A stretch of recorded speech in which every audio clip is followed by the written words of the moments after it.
La lumière bleu pâle de l'écran illuminait le visage concentré de Léa. Ses doigts volaient sur le clavier avec la passion de quelqu'un qui change le monde, ligne de code après ligne de code. Dans sa chambre d'enfant, entourée des peluches de ses 15 ans et des posters décolorés, elle construisait son rêve, Sécureur. Encore une notification, murmura-t-elle en voyant apparaître le message d'une utilisatrice test. Votre application m'a sauvé la vie. Mon ex ne peut plus me localiser. Merci. Le cœur de Léa se serra d'émotion. Chaque message comme celui-ci lui rappelait pourquoi elle travaillait 15 heures par jour depuis 6 mois. Son application permettait aux femmes en danger de disparaître numériquement, de changer d'identité virtuelle, de demander de l'aide sans laisser de traces. Elle ajusta ses lunettes et replongea dans son code quand la porte explosa. Elle accent aigu a. Sa mère se tenait dans l'encadrement, les cheveux en bataille, le visage rouge de colère. Derrière elle, la télévision hurlait les informations du matin. Ça suffit maintenant. Lâche cet ordinateur, grandis un peu et va travailler, parasite. Les mots claquèrent comme des gifles. Léa leva lentement les yeux, habituée aux crises matinales de sa mère, mais cette fois quelque chose était différent dans son regard. Une rage plus profonde, plus désespérée. Maman, je travaille. Mon application va aider des milliers de FEM. Des femmes? Sa mère éclata d'un rire amer. Tu n'es qu'une rêveuse. Regarde-toi. 23 ans, toujours dans ta chambre d'enfant, à jouer avec tes gadgets. Madame Ben Ali m'a encore demandé pourquoi tu ne veux pas rencontrer son fils Ahmed. Un garçon sérieux, lui. Un vrai travail. Léa sentit la colère monter. Combien de fois avait-elle eu cette conversation? Combien de fois avait-elle tenté d'expliquer que l'informatique était son métier, sa passion, son avenir? Je ne veux pas me marier avec Ahmed. Je veux créer ma propre entreprise.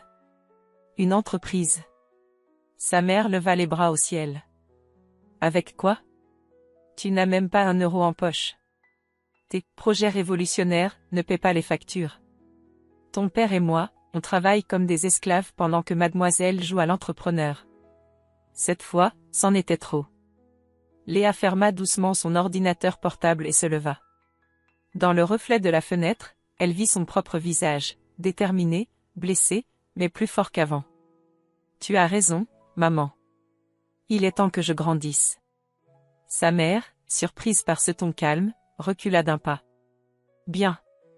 Il était temps que tu comprennes. Demain, tu vas avec moi chez Madame Ben Ali et... Non. Le mot tomba comme une sentence. Léa ouvrit son armoire et commença à sortir ses vêtements. Sa mère la regardait, incrédule. Qu'est-ce que tu fais? Je pars, maman. Je vais prouver que les rêves des femmes comptent. Ses mains tremblaient légèrement en pliant ses affaires, mais sa voix restait ferme. Dans sa tête, elle entendait encore le message de cette femme sauvée par son application. Elle pensait à toutes celles qui attendaient qu'elle termine son projet. Tu ne peux pas partir. La voix de sa mère se brisa soudain. Tu es ma fille. Léa se retourna et vit pour la première fois des larmes dans les yeux de sa mère. Son cœur se serra, mais elle ne pouvait plus reculer. Et moi, je t'aime, maman. Mais je dois faire ça. Pour moi, pour toutes les femmes qui ont besoin d'aide.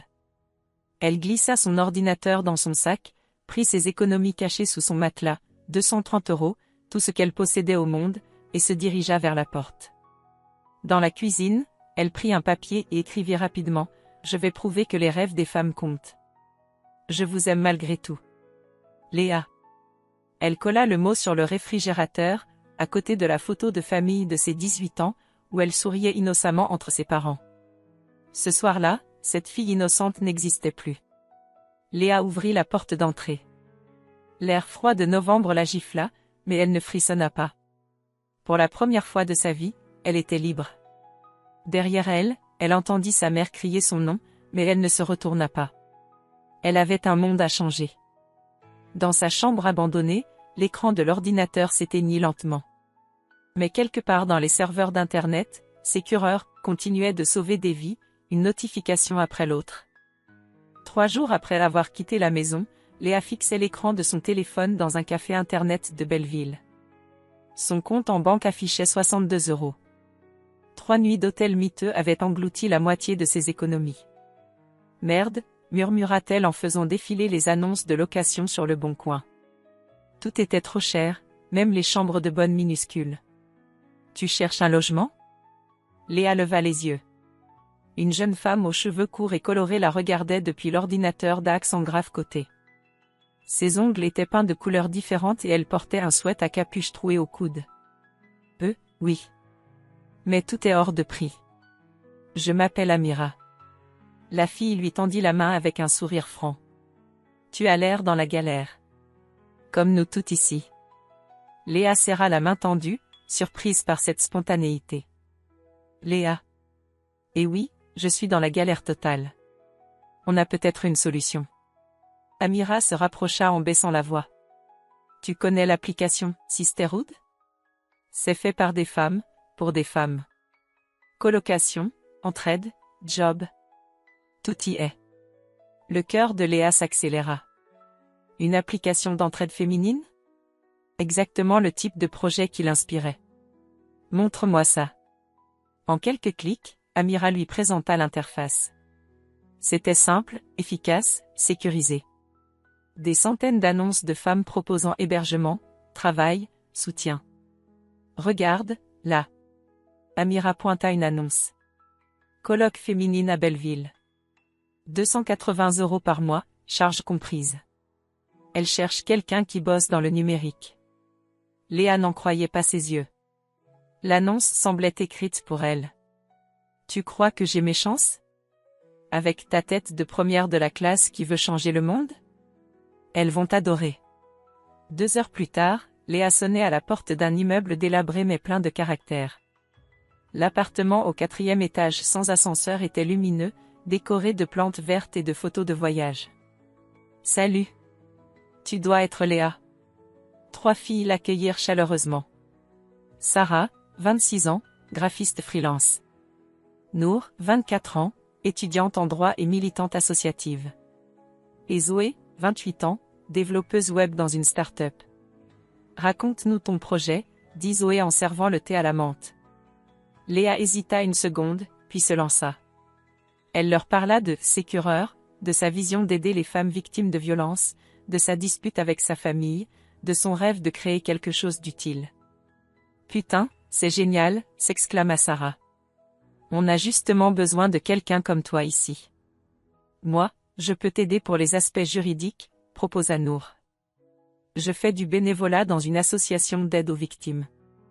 Je connais leurs besoins. Et moi, je peux jeter un œil à ton code si tu veux, ajouta Zoé. À 4 cerveaux, on ira plus loin. Léa sentit les larmes monter. Pour la première fois depuis des mois, elle n'était plus seule face à son projet. Vous feriez ça? Sans me connaître? C'est ça, la sororité, sourit Nour. On se serre les coudes. Tes galères d'aujourd'hui, on les a toutes vécues. Le soir même, Léa s'installait dans sa nouvelle chambre. Petite mais cosy, avec vue sur les toits de Paris. Elle ouvrit son ordinateur et découvrit un message sur sa boîte mail professionnelle. Bonjour Léa, je m'appelle Théo Martineau, graphiste freelance. J'ai entendu parler de votre projet Sécureur par une amie commune. Votre cause me touche beaucoup. Ma sœur a été victime de violences conjugales. Je serais honoré de créer gratuitement l'identité visuelle de votre application. Voici mon portfolio. J'espère que mon travail vous plaira. Théo. Léa cliqua sur le lien. Le portfolio était magnifique. Des créations sensibles, puissantes, exactement dans l'esprit qu'elle imaginait pour son app. Elle regarda par la fenêtre les lumières de Paris qui scintillaient. 3 jours plus tôt, elle était une fille perdue avec 230 € et un rêve fou. Ce soir, elle avait un toit, des amis, des collaboratrices et un graphiste talentueux qui croyait en son projet.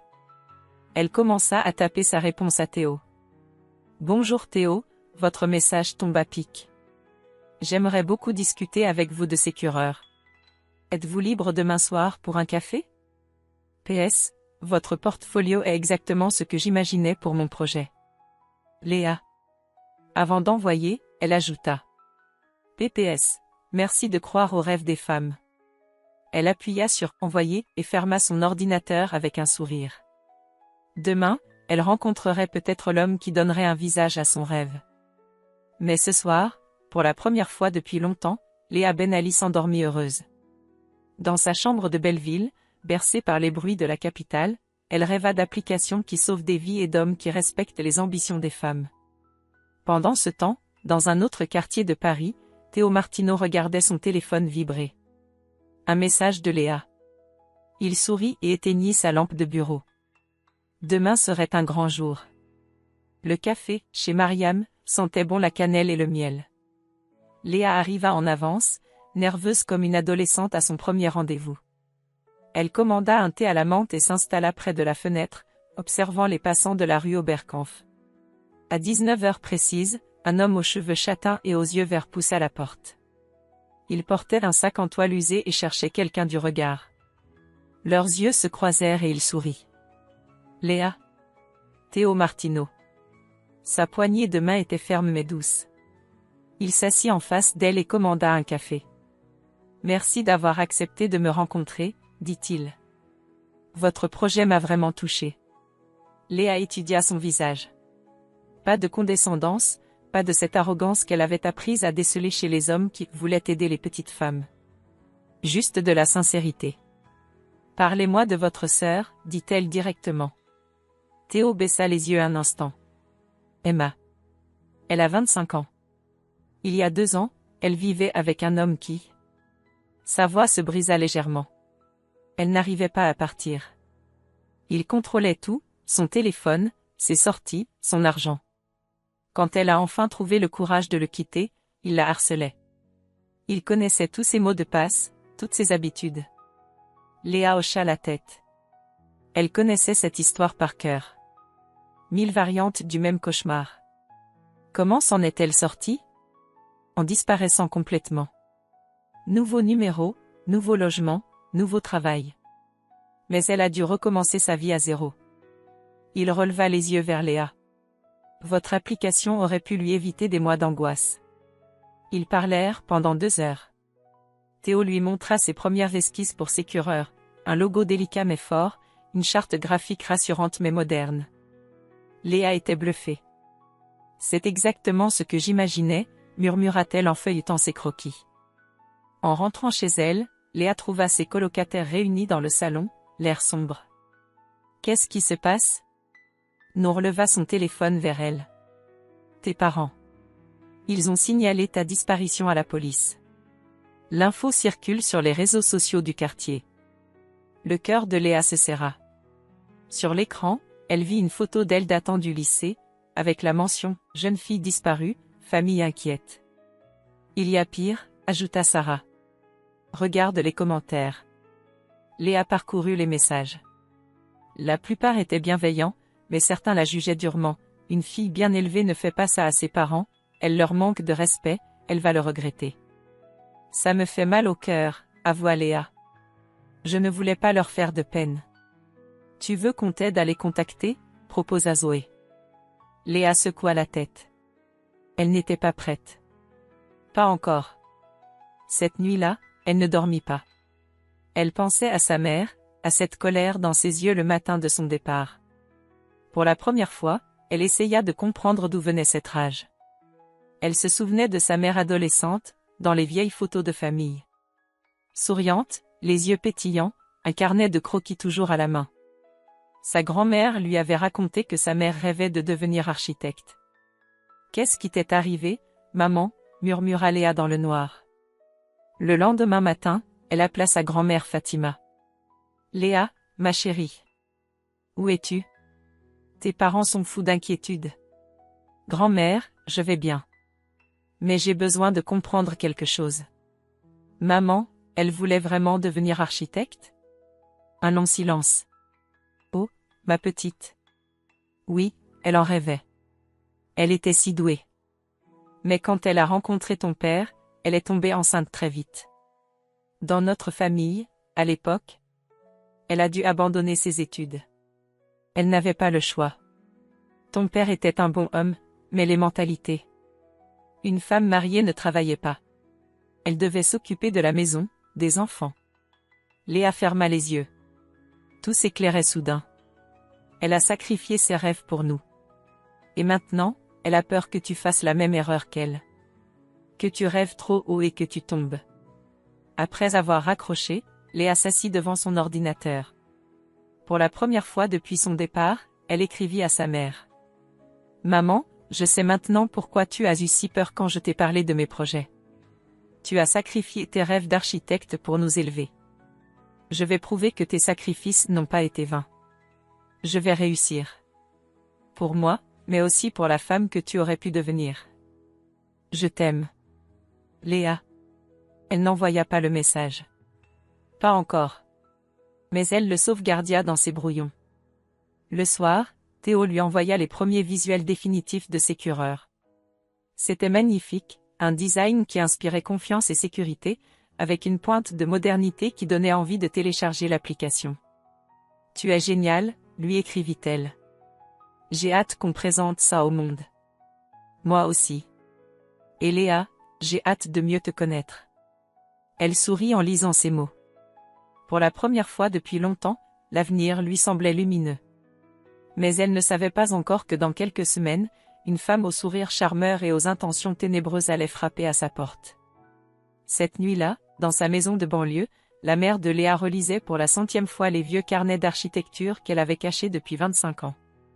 Sur l'une des pages jaunies, elle avait écrit « Un jour, je dessinerai des maisons pour que les gens soient heureux. » Elle caressa ces mots du bout des doigts et, pour la première fois depuis des années, elle se demanda s'il n'était pas trop tard pour recommencer. L'auditorium de la Pépinière 27 était bondé. 150 startups présentaient leurs projets devant un jury d'investisseurs.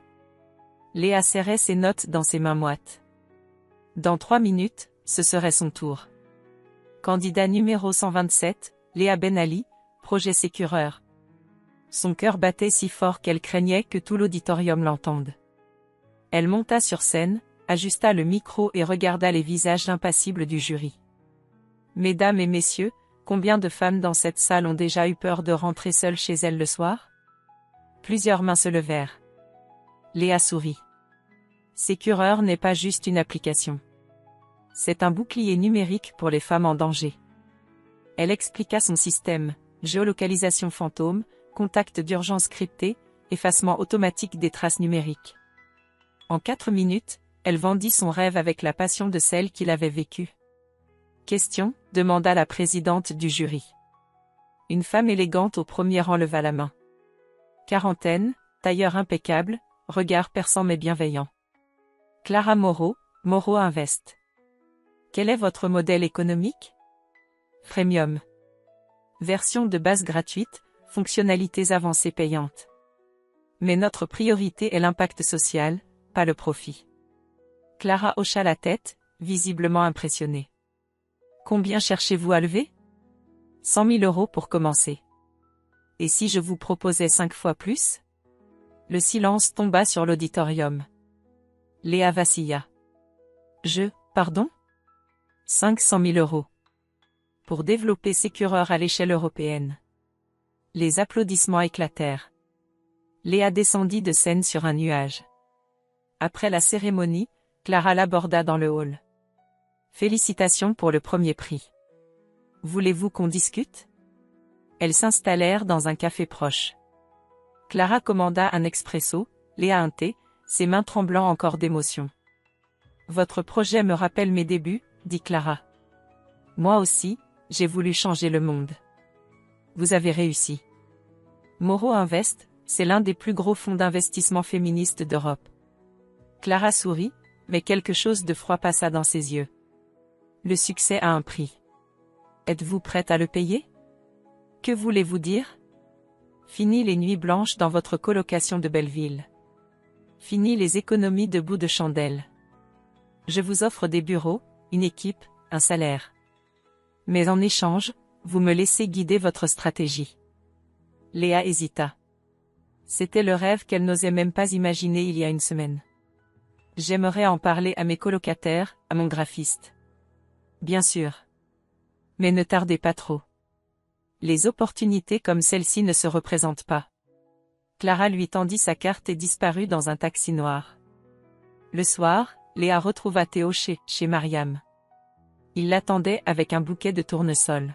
« Félicitations, championne. » Elle lui raconta sa journée.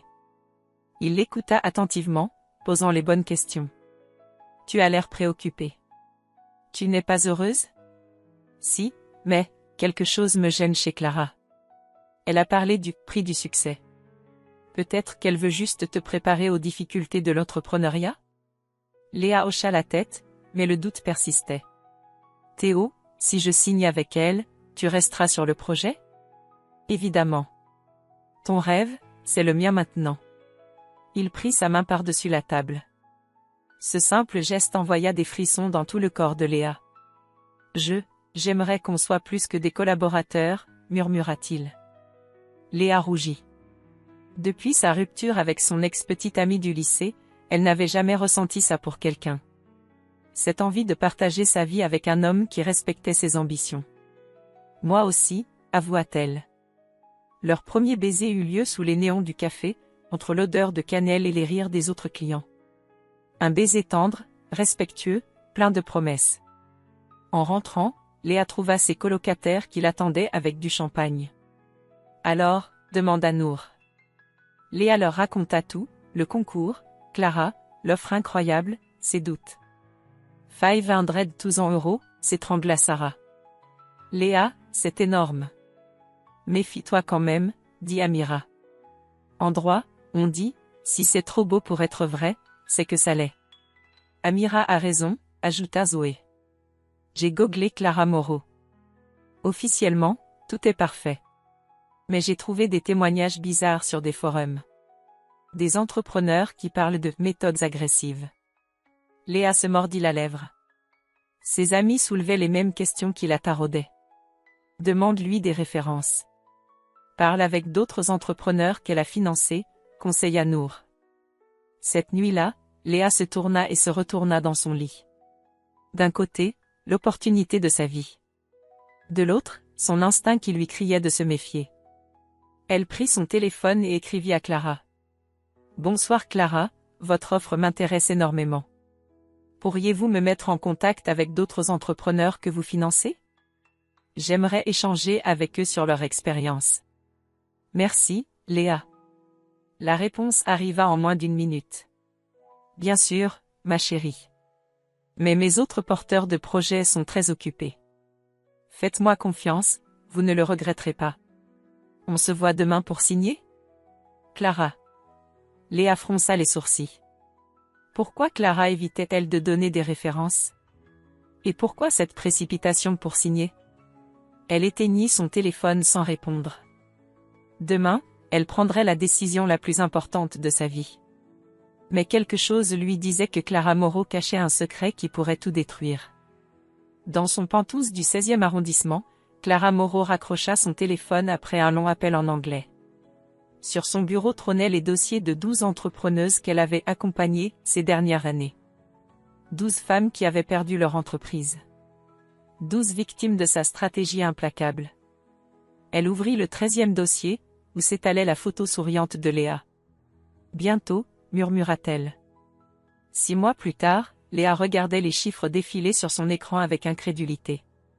Sécureur venait de franchir la barre des 50 000 téléchargements. En 1 semaine. « Tu réalises ce qui se passe ?» dit Théo en entrant dans son nouveau bureau de la tour Montparnasse. « Tu es en train de révolutionner la sécurité féminine. » Léa sourit mais ses yeux restèrent rivés sur les notifications qui n'arrêtaient pas d'arriver. Chaque message était un témoignage de vie sauvée. Grâce à Sécureur, j'ai pu quitter mon mari violent sans qu'il me retrouve. Votre app m'a permis d'effacer mes traces quand mon ex me harcelait. J'ai recommandé Sécureur à toutes mes amies. Merci de nous protéger. Regarde, dit Théo en lui montrant son téléphone. Hashtag Sécureur sauve des vies est en trending topic. Léa prit une grande inspiration. En 6 mois, sa vie avait basculé. L'investissement de Clara avait transformé son rêve en réalité. Bureau moderne, équipe de développeurs, campagne marketing. Tout ce qu'elle avait imaginé mais n'osait espérer. Mademoiselle Ben Ali? La voix de son assistante résonna dans l'interphone. France Inter au téléphone. Ils veulent vous interviewer pour l'émission « Les nouveaux entrepreneurs ». Dis-leur que j'accepte, répondit Léa, encore éblouie par sa nouvelle réalité. Théo s'approcha d'elle et posa ses mains sur ses épaules. Tu es incroyable, tu sais ça? Depuis leur premier baiser, ils étaient inséparables. Théo avait créé toute l'identité visuelle de Sécureur, logo, site web, publicité. Mais surtout, il la soutenait sans jamais essayer de diriger ses choix. Un vrai partenaire. On va fêter ça ce soir, proposa-t-il. J'aimerais bien, mais Clara veut me voir. Réunion stratégique pour l'expansion européenne. Une ombre passa sur le visage de Théo. Elle te convoque souvent en dernière minute, ces temps-ci. Léa haussa les épaules. Clara était exigeante, mais c'était le prix du succès. Et puis, qui était-elle pour critiquer la femme qui avait rendu ses rêves possibles? Le soir, dans le bureau de Clara au sommet de la Tour Eiffel, Léa contemplait Paris illuminé. Clara servit 2 coupes de champagne. À notre succès, dit Clara en trinquant. Notre succès? Voyons, ma chérie, Sécureur n'existerait pas sans moi. Mes capitaux, mes conseils, mes contacts. Léa but une gorgée, mal à l'aise. Clara avait raison, mais quelque chose dans son ton la dérangeait. J'ai une proposition excitante, continua Clara. Un groupe américain veut racheter Sécureur. 50 millions d'euros. Léa manqua de s'étrangler. Quoi? Mais je ne veux pas vendre. C'est mon bébé. Réfléchis. 50 millions. Tu pourrais créer 10 autres applications avec ça. Non, Clara. Sécureur aide des femmes tous les jours. Je ne vais pas l'abandonner pour de l'argent. Le sourire de Clara se figea légèrement. Tu es encore très naïve, Léa. Dans ce milieu, on ne peut pas se permettre d'être sentimentale. Je ne suis pas sentimentale, je suis fidèle à mes valeurs. Clara sirota son champagne, réfléchissant visiblement. Très bien. Gardons Sécureur. Mais j'ai quelques ajustements à proposer. Elle sortit un dossier épais. Des partenariats avec des agences de sécurité privées. Elle paierait pour accéder aux données de géolocalisation de nos utilisatrices. Léa se leva d'un bond. Tu es folle? Ces données sont confidentielles. C'est exactement ce que notre app combat. Elle serait anonymisée. Anonymisée, mon œil. Clara, tu proposes de vendre les informations des femmes qu'on protège. Je propose de rentabiliser notre modèle économique. Pour la première fois, Léa vit le vrai visage de Clara. Froid, calculateur, impitoyable. La réponse est non. Tu n'as pas le choix, ma chérie. Lis ton contrat. Léa sentit le sol se dérober sous ses pieds. Quoi? Clause 47. En cas de désaccord stratégique, l'investisseur majoritaire peut imposer ses décisions. Léa arracha le contrat des mains de Clara et lut frénétiquement. C'était là, noir sur blanc. Elle avait signé sa propre perte 6 mois plus tôt. Tu m'as piégé? Je t'ai éduqué. Bienvenue dans le vrai monde des affaires. Léa quitta le bureau en claquant la porte. Dans l'ascenseur qui descendait vertigineusement, elle comprit qu'elle venait de perdre le contrôle de sa propre création. Elle rentra chez elle en larmes. Théo l'attendait avec des sushis et une bouteille de vin. Quand il la vit dans cet état, il lâcha tout et la prit dans ses bras. Qu'est-ce qui s'est passé? Elle lui raconta tout. La proposition de vente, le chantage aux données, le piège contractuel. Cette garce, explosa Théo. On va se battre. On va trouver un avocat. Avec quel argent? Elle contrôle tout. Théo la serra plus fort. On trouvera une solution. Je te le promets. Cette nuit-là, blottie contre Théo, Léa ne dormit pas. Elle pensait à toutes ces femmes qui comptaient sur Sécureur. Elle pensait à sa mère qui avait renoncé à ses rêves. Elle pensait à Clara qui transformait son projet humanitaire en machine à fric. Soudain, son téléphone vibra. Un message de son père. Ma fille, j'ai vu ton interview à la télé. Ta mère et moi sommes si fiers. Mais il faut qu'on se voie. J'ai quelque chose d'important à te dire. Papa. Léa fronça les sourcils. Son père n'envoyait jamais de SMS. Et ce ton grave? Elle regarda l'heure, 2 heures du matin. Pourquoi lui écrivait-il si tard? Une boule d'angoisse se forma dans son ventre. Quelque chose n'allait pas. Très mal. Dans sa chambre de banlieue, le père de Léa éteignit son téléphone et regarda les résultats de ses analyses médicales sur la table de nuit. Le mot « métastase » était souligné en rouge. Il avait caché son cancer à sa famille pendant des mois, mais maintenant... Il ferma les yeux. Sa fille avait besoin de savoir. Avant qu'il ne soit trop tard. Léa poussa la porte de l'hôpital Saint-Louis, le cœur battant. Son père l'attendait dans le couloir d'oncologie, amaigri, le teint gris. Elle ne l'avait pas vu depuis 8 mois. Papa? Il se leva péniblement et la serra dans ses bras. Elle sentit ses os saillir sous sa chemise. Ma fille? Tu m'as tellement manqué. Ils s'assirent côte à côte sur les chaises en plastique bleu. Depuis quand? Demanda Léa, la voix étranglée. Le diagnostic? 6 mois. Mais j'ai commencé à me sentir mal, le jour où tu es parti. Léa ferma les yeux. Le jour de leur dispute. Le jour où elle avait claqué la porte. Papa, pourquoi tu ne m'as rien dit? Je ne voulais pas que tu reviennes par pitié. Ta mère non plus ne sait rien. Elle croit que je fais des heures supplémentaires. Comment tu peux lui cacher ça? Pour la protéger. Comme j'ai voulu te protéger en ne t'appelant pas, il prit sa main. Mais maintenant, j'ai besoin que tu le saches. Les médecins parlent de quelques mois. Léa éclata en sanglots. Tout s'effondrait d'un coup, son père mourant, sa mère dans le mensonge, son entreprise volée par Clara.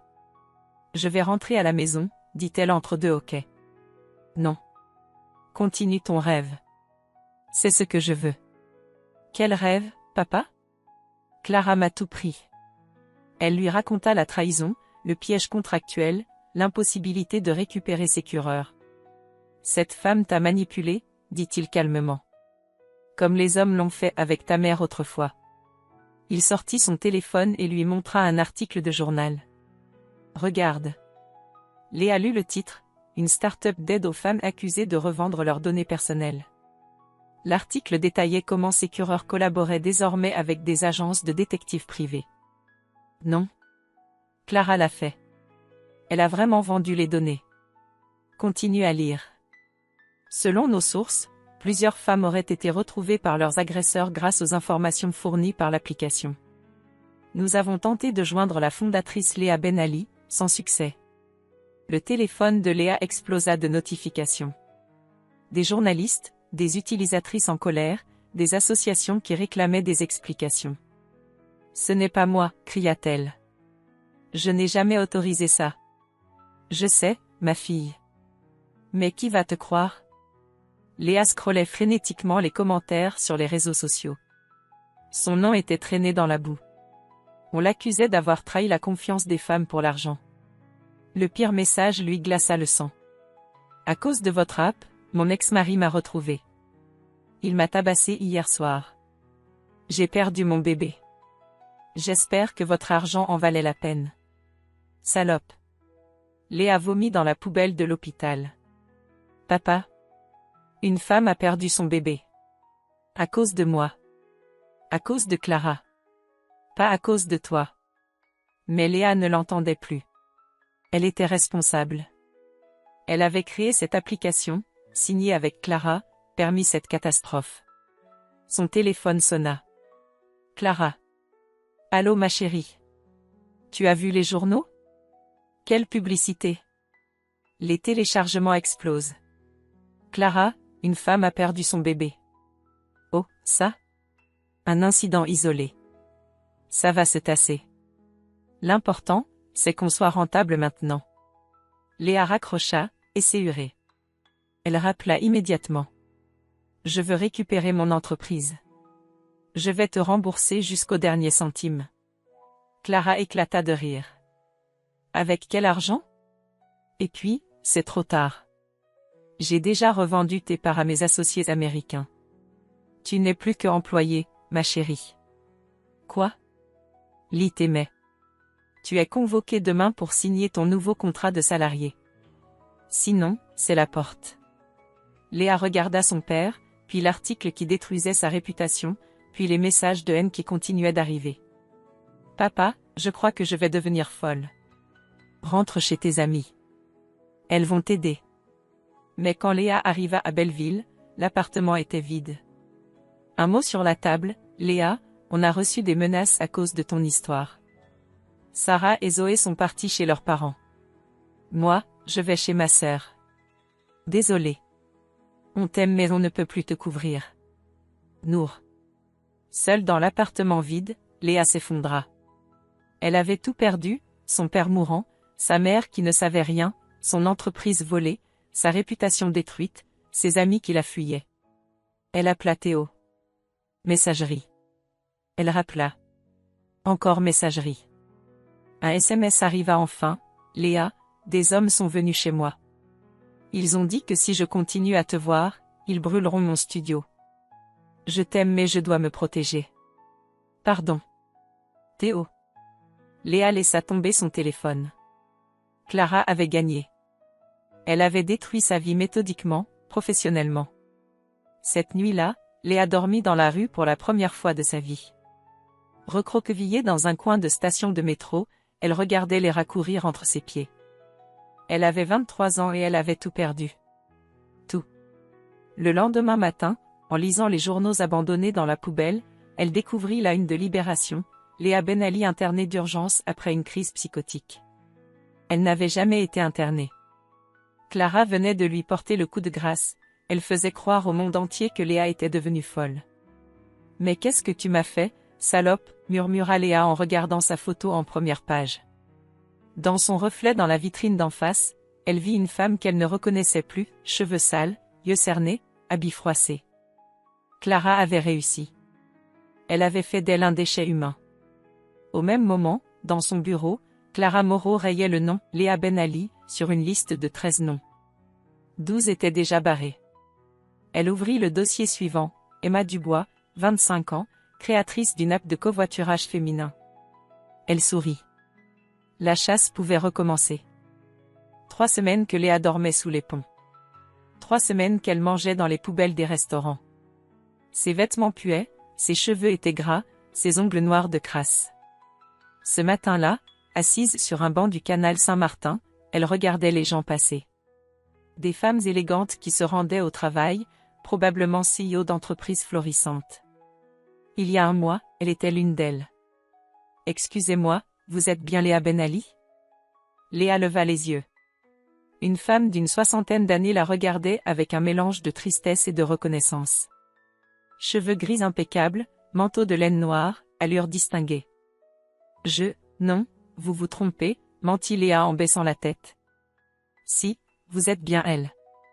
J'ai suivi votre histoire dans les journaux. » Léa se prépara à recevoir une volée d'insultes comme celle qui pleuvait sur les réseaux sociaux. « Je m'appelle Isabelle Morvan. Clara Moreau m'a fait exactement la même chose qu'à vous. Il y a 10 ans. » Léa releva brutalement la tête. « Quoi ? J'avais créé une application d'aide aux personnes âgées. Clara m'a financé, puis m'a volé mon entreprise. Ensuite, elle a détruit ma réputation. J'ai tout perdu, ma société, ma maison, ma famille. » Isabelle s'assit sur le banc à côté de Léa. « Elle vous a fait interner aussi ? Pire. Elle m'a fait accuser de détournement de fonds. J'ai fait 6 mois de prison. » Léa serra les poings. Cette garce avait déjà détruit d'autres vies avant la sienne. « Pourquoi vous me racontez ça ? Parce que vous n'êtes pas la première, Léa. Et vous ne serez pas la dernière. » Isabelle sortit un carnet de son sac et le tendit à Léa. 12 noms. 12 femmes que Clara a détruites ces 10 dernières années. Toutes des entrepreneuses brillantes, idéalistes, qui voulaient changer le monde. Léa parcourut la liste. Des noms qu'elle avait vus dans la presse économique, présentés comme des échecs entrepreneuriaux ou des burn-out. En réalité, toutes des victimes. Elle a un système parfaitement rodé. Elle repère des femmes talentueuses avec des projets sociaux. Elle les finance généreusement. Elle gagne leur confiance. Puis elle les piège avec des contrats en béton. Et enfin, elle les détruit publiquement pour effacer les témoins. Mais pourquoi? Pour l'argent, bien sûr. Mais aussi pour le pouvoir. Clara Morrow est une psychopathe qui prend du plaisir à briser les femmes qui réussissent. Léa sentit une rage froide monter en elle. On peut porter plainte? Avec quelle preuve? Elle est trop intelligente. Tout est légal sur le papier. Isabelle se leva et tendit une carte à Léa. Mais nous, ses victimes, on s'est organisés. Discrètement. Léa lut l'adresse, un café à République. Venez ce soir, 20h. Il est temps que Clara Morrow paie pour ses crimes. Le soir, Léa poussa la porte du café, chez Simone. Dans l'arrière-salle, 9 femmes l'attendaient autour d'une table. Toutes d'âges différents, toutes avec la même lueur de détermination dans les yeux. Bonsoir Léa, dit Isabelle. Voici les survivantes de Clara Morrow. Chacune raconta son histoire. Sophie, 35 ans, avait créé une app de livraison écologique. Marine, 28 ans, une plateforme d'aide aux étudiants. Fatima, 42 ans, un réseau social pour seniors. Toutes avaient vécu le même calvaire, séduction, piège, destruction. Qu'est-ce qu'on peut faire? Demanda Léa. Clara prépare son prochain coup, dit Sophie. Une jeune fille de 24 ans, Emma Dubois. Covoiturage féminin. Elle va signer avec Clara la semaine prochaine. Il faut la prévenir. On a essayé. Elle ne nous croit pas. Comme nous à l'époque, elle est éblouie par Clara. Isabelle ouvrit son ordinateur portable. Mais cette fois, on a un avantage. Léa, tu es informaticienne. Et nous, on a 10 ans de preuves accumulées. Sur l'écran s'affichaient des centaines de documents, contrats, mais, enregistrements, photos. Pendant 10 ans, chacune d'entre nous a gardé des traces. Séparément, ça ne vaut rien. Ensemble, on peut la détruire, compléta Léa, ses yeux brillants pour la première fois depuis des semaines. Exactement. Mais il nous faut un plan parfait. Clara a des avocats, des relations, de l'argent. Nous, on n'a que la vérité. Léa se redressa sur sa chaise. La femme brisée qui dormait sous les ponts laissait place à l'entrepreneuse qu'elle avait toujours été. J'ai une idée. Dans 2 semaines, Clara donne une conférence internationale sur l'entrepreneuriat féminin responsable à la Sorbonne. 1000 personnes, médias du monde entier. Et alors? Et si on hackait sa présentation? En direct. Devant tout le monde. Les femmes se regardèrent, incrédules. Tu es sûre que c'est possible? Léa sourit pour la première fois depuis des mois. Un sourire de prédatrice. Clara m'a tout pris. Mais elle a oublié une chose, elle m'a appris à devenir impitoyable. Elle se leva et fit face aux 9 femmes qui l'entouraient. Mesdames, préparez-vous. Dans 2 semaines, Clara Morrow va vivre le pire moment de sa vie. En direct, devant le monde entier. Isabelle applaudit lentement. Bienvenue dans la résistance, Léa Ben Ali. Cette nuit-là, pour la première fois depuis un mois, Léa dormit dans un vrai lit. Isabelle l'avait hébergée dans son petit studio. Et pour la première fois depuis des semaines, elle rêva de victoire. Dans son pantouse, Clara Morrow finalisait sa présentation PowerPoint. Comment j'ai aidé 13 femmes entrepreneuses à réaliser leurs rêves. Elle ne savait pas encore que ces 13 femmes préparaient sa chute. Définitive. L'amphithéâtre Richelieu de la Sorbonne était bondé. 1000 personnes, journalistes du monde entier, caméras de télévision. Clara Morrow, impeccable dans son tailleur blanc, se dirigeait vers le pupitre sous les applaudissements. Dans la régie technique, cachée derrière les écrans, Léa connectait discrètement sa clé USB au serveur central. Ses doigts volaient sur le clavier. 10 jours de préparation pour ce moment. Test micro, dit Clara face à l'assemblée. Mesdames et messieurs, bienvenue à cette conférence sur l'entrepreneuriat féminin responsable. Léa sourit amèrement. Responsable, vraiment? En 10 ans de carrière, j'ai eu l'honneur d'accompagner 13 jeunes femmes brillantes dans la réalisation de leurs rêves. Léa appuya sur « Entrée ». Les écrans géants de l'amphithéâtre s'éteignirent soudain. Clara fronça les sourcils mais continua. Ces entrepreneuses m'ont fait confiance pour. Les écrans se rallumèrent.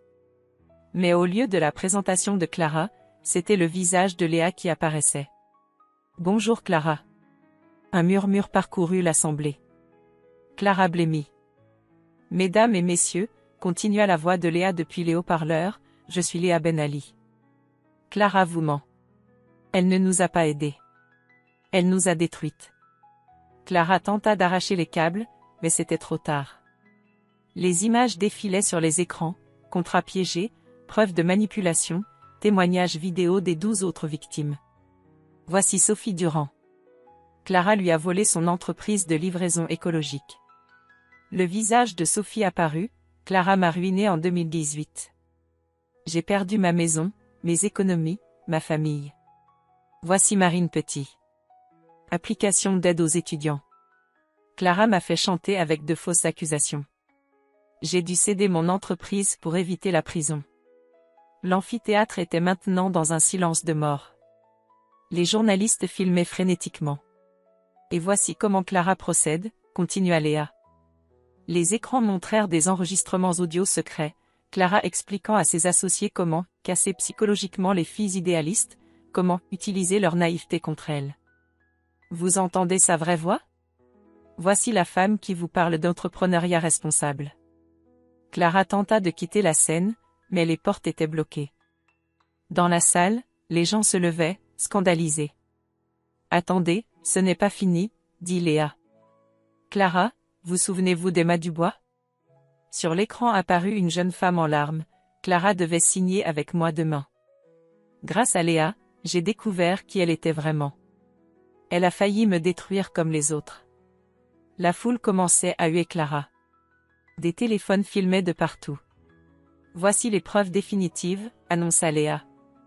Les écrans affichèrent les vrais comptes de Clara, millions détournés, sociétés offshore, chantage documenté. Mesdames et messieurs les journalistes, ces documents sont authentiques. Clara Moreau est une prédatrice financière qui s'attaque spécifiquement aux femmes entrepreneuses. Clara, effondrée, tomba à genoux sur scène. Elle savait que sa carrière venait de s'achever en direct devant le monde entier. Clara, dit Léa, sa voix résonnant dans l'amphithéâtre, vous m'avez appris une chose précieuse. Parfois, la meilleure vengeance, c'est la vérité. Les images s'éteignirent.